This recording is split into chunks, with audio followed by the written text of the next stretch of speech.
en esta ocasión con Edgar de Behemoth. Realmente es algo bien especial. Vamos a platicar un rato con él después de haber tocado un show impresionante. Y bueno, hi, welcome to Mexico. How are you doing? We just had an amazing show and couldn't be happier about it, really. It's good to be back, really. Thank you. How can you tell us about your Latin American fans? It's probably the most fanatic and radical fans Really? ever. Yeah, that's why we love coming back here so often, I guess. I really hope that we come here often. We're actually planning, we just played in Mexico, but we're coming back here in November. And we're doing the whole run again, and we're probably hitting Venezuela this time, and Ecuador, and Uruguay, and Argentina, and all the other Latin American countries.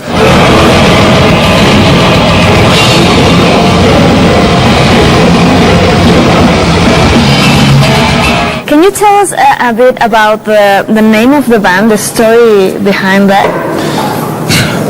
I was 15. I was looking for a sinister and meaningful name for the band. Okay. I came across Behemoth and Leviathan, two mythical biblical beasts, in a book called The God of Evil by Hervé Rousseau. And that's how I found it. Wow. You see, Behemoth stands for beasts. It's one of the incarnations of Satan, according to the Bible. It appears under the form of elephant in most stories and myths. So it's a monstrous and massive beast and creature. Okay, and what about your stage name?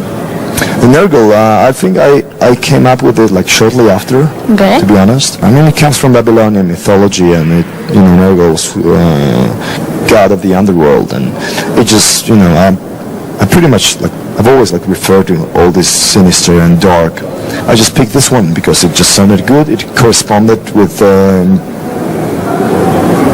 my nature, I hope. Okay.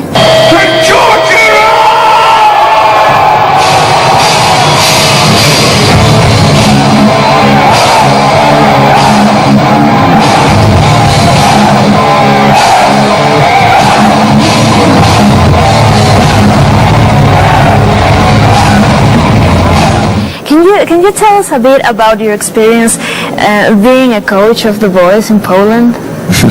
That was cool. It was interesting experience. Of course. And I've learned a lot, actually. Dealing with this powerful media on an everyday basis for a couple of months, it was really educating, I must say. My contestant won the program, so I have to say that, didn't know that. Yeah, I'm responsible for half responsible for the victory of course. That we had together. And I'm happy about it, because he's a true rocker, I would just ask him to sing AC/DC and Metallica and Nirvana and, Steppenwolf and, hard rock stuff.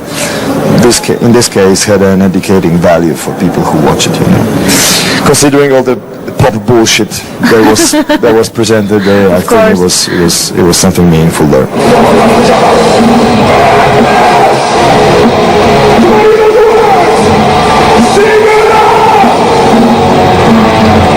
Well, what can you tell us about your new album, about the creative process or your newest album? Well, it's a 10th record. It's the strongest opus, I have to say. It's very honest. It's very radical too.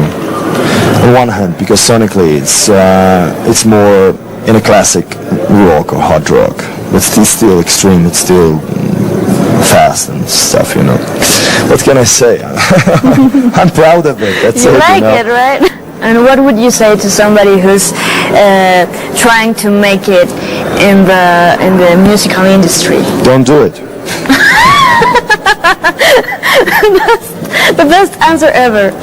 Just give up already. It's a monkey business. It's a very tough market.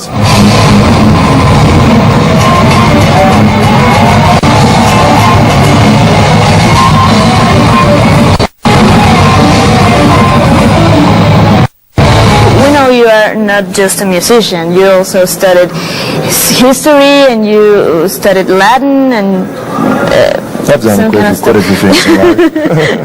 Have you ever worked on something no, not really. like that? I've never had a regular job. No.